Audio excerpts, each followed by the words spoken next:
Hey guys, what have you been up to? What'd you have for lunch? I had, actually, I had a cheeseburger. Surprise, surprise, huh? Well, today we're gonna talk about shapes and we're gonna learn about an artist named Paul Klee. Some of you have already done some artwork inspired by him, but today we're gonna work with shapes. A lot of people wanna always say Paul Klee, but I learned that it was Paul Klee, so now I say Paul Klee. Clay, like what you make things out of.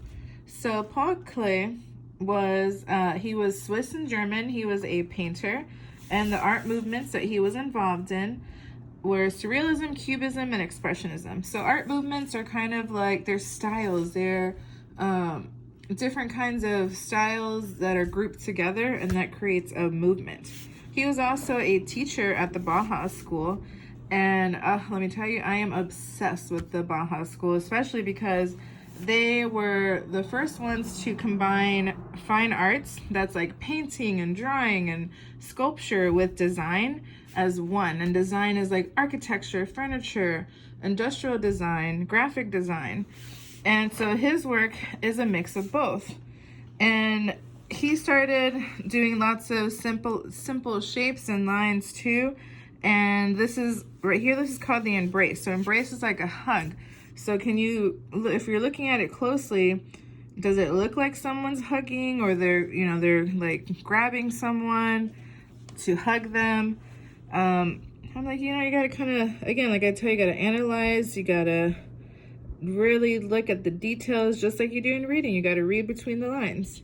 Literally, I'm looking at in between the lines.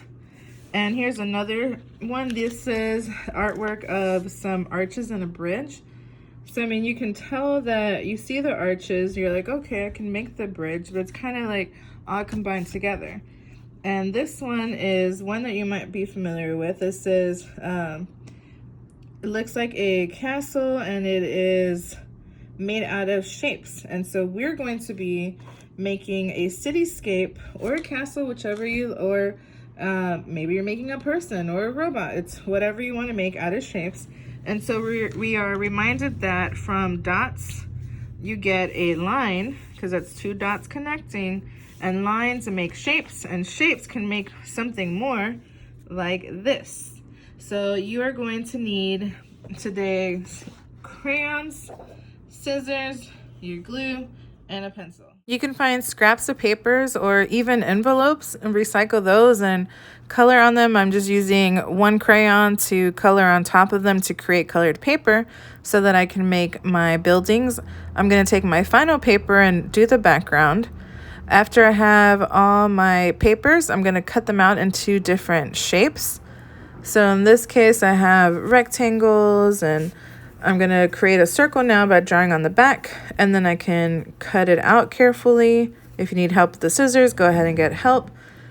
So we're going to cut out all our shapes, triangles, circles, rectangles, squares, and you're going to now create some sort of building or castle or cityscape. I'm going to go with the cityscape.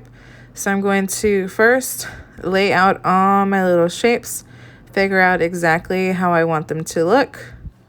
So you're going to keep planning it out. You can always sketch it too beforehand, but I'm just going to lay it out like this.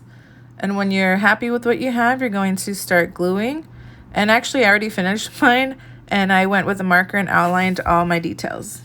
When you finish, please take a photo and upload to Class Dojo or tag me on Twitter and Instagram. And don't forget about the art contest going on the Aldine webpage. Happy art making!